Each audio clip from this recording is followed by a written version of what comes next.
নমস্কার বন্ধুরা, তোমরা সবাই কেমন আছো? নিশ্চয়ই খুব ভালো আছো। আর আমার নতুন ব্লগে তোমাদেরকে স্বাগত জানাই। তো চলো, সকাল সকাল আমি রান্না করে নিচ্ছি। তোমরা নিশ্চয়ই দেখেছো আমার বারান্দায় মিস্ত্রি লেগেছে, তো ওই জন্য আমি দেখো ওভেনটা ভেতরে নিয়ে চলে এসেছি। তোমরা দেখেছো আগের ব্লগে। এদিকে দেখো আমি পেঁয়াজ ছাড়িয়ে রেখেছি, আর ভাত আর পোস্ত বাটা হয়ে গেছে। এইদিকে মেয়ের বাড়ি থেকে চলে এসেছে খাবার। তো দেখো কি কি খাবার দিয়ে পাঠিয়েছে। এটা হচ্ছে কাঁচকলা বাটা। তো তোমরা তো জানো ওরা কি সুন্দর রান্না করে। আর এটা হচ্ছে উচ্ছে আলু চচ্চড়ি। হ্যাঁ, উচ্ছে আলু চচ্চড়ি সর্ষে দিয়ে। আর এটা করেছে কাঁচকলার কোপ্তা। রাত্রির তরকারিটা শুধু দিয়ে পাঠিয়েছে, বাঁধাকপির তরকারি। তারপর দুপুরের ডাল দিয়েছে, আর এটা দেখো পার্শে মাছ করেছে। তো ওদের তো জানো বাঙাল রান্না, তো ওরা বলে যে মা বাঙাল রান্না খেতে ভালোবাসে, ওই জন্য ওর মেজুজা রান্না করে দিয়েছে। তো এত দারুণ টেস্ট হয়েছিল, তোমাদেরকে বলে বোঝাতে পারবো না। তো আমাদের হচ্ছে ঘটি রান্না আলাদা। তো এক এক দিনের এক এক মেয়ের হাতে রান্না খাচ্ছি, খুব ভালো লাগছে। প্রথমে খেলাম গুড়িয়ার হাতে রান্না, তারপর ওর বড় জায়ের হাতে রান্না, তারপর মেজো জায়ের হাতে রান্না। তো খুব ভালো লাগলো খেয়ে। হ্যাঁ, কত ভাগ্য করলে মেয়েদের হাতে রান্না খাওয়া যায় বলো তো। কত বারণ করি যে রান্না করে দিয়ে পাঠাতে হবে না, সেই দিয়ে পাঠাবে। চলো, আমাদের খাওয়া দাওয়া হয়ে গেছে। এবার দেখো তোমাদের দাদা ভাই আর আমি একটু বেরিয়েছি। যখন বাজার বেরিয়েছি তখন একটু মন্দিরে একটু দর্শন করে যাই। তো শ্মশানের ব্লগ তোমাদেরকে দেখিয়েছিলাম পুজোর সময়, মায়ের পুজোর সময়। তখন দেখেছিলে কত ভিড় ছিল। হ্যাঁ, আর কি দারুণ ফুল দিয়ে সাজানো ছিল। তো এখন ফাঁকা পুরো। আর আমরা মাছ খেয়েছি বলে মন্দিরের উপরে উঠলাম না। ওই মন্দিরের বাইরে যে বক্স থাকে সেখানে আমরা টাকা দিয়ে দিলাম।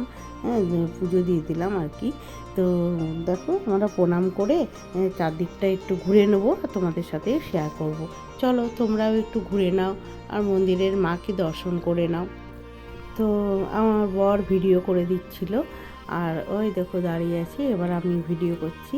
তো চলো তোমাদেরকে একটু ঘুরিয়ে দেখিয়ে দিই। দেখো এই জায়গাগুলো কত লোকের লোকারণ ছিল বলো তো, আর কি দারুণ সাজানো ছিল। তোমাদের মনে পড়ছে আমার আগের ব্লগটা যারা দেখেছো তারা বুঝতে পারবে। তো দেখো এইগুলো সব সাজানো ছিল, প্যান্ডেল ছিল ফুল দিয়ে, চারদিকটা সাজানো গোছানো ছিল। আর এখন দেখো পুরো ফাঁকা। এখন একটা দেখছি যে মরাও নামিয়েছে, সেটা হয়তো একটু পরেই মানে সবাই চাপাবে। তো নিচে আমি ওই জন্য ওই দিকে গেলাম না। আমি ওকে বললাম যে না, আমি ওই দিকে যাবো না, আমার খুব ভয় করে জানো তো, আমি মরা পোড়ানো দেখতে পারি না। দেখো আরেকটা কালী মন্দির ওখানেই আছে। তো দেখো মা কালীর দর্শন করে নাও, মনটা খুব ভালো হয়ে যায়।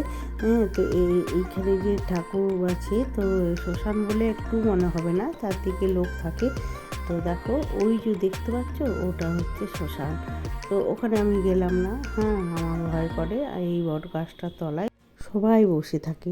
তো এখানে বসে যে একটা মনে শান্তি পাওয়া যায় না, সেটা কোথাও পাওয়া যায় না জানো তো। আর দেখো চারদিকটা তোমাদের একটু ঘুরিয়ে ঘুরিয়ে দেখিয়ে দিই। এই জায়গাগুলো না পুজোর সময় একটু ফাঁকা থাকে না, আর এত দারুণ লাগে। হ্যাঁ, আর দেখো আজকে সব ফাঁকা। আর আমাদের গাড়িটা এখানে রেখেছে। তো তোমাদের দাদাভাইয়ের সাথে আরেকটা মন্দিরে যাব। দেখো আরেকটা মন্দিরে চলে এসেছি, কত ফুল দেখো। এই ছিন্নমস্তার মন্দিরে এসেছি। তো ছিন্নমস্তার সামনে এত এত ফুল রাখা আছে, আর ছিন্নমস্তা মন্দিরও বন্ধ আছে। তো এখানে একটু পরেই সব খুলবে, এখনও সন্ধ্যা হয়নি।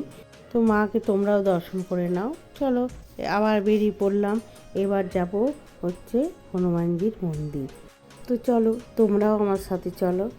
আর দেখো হনুমানজির মন্দিরেও চলে এসেছি, কিন্তু আমরা ভেতরে ঢুকিনি। আমরা বললাম না মাছ খেয়েছিলাম, ওই জন্য দূর থেকে নমো করছি। তো দেখো তোমাদেরকে দেখিয়ে দিই, মন্দিরটাও দেখে নাও কি দারুণ মন্দিরটা করেছে। আর রাস্তাটা করেছে না, রাস্তার ওই পারেই আমরা দাঁড়িয়ে আছি, আমরা ভেতরে প্রবেশ করিনি।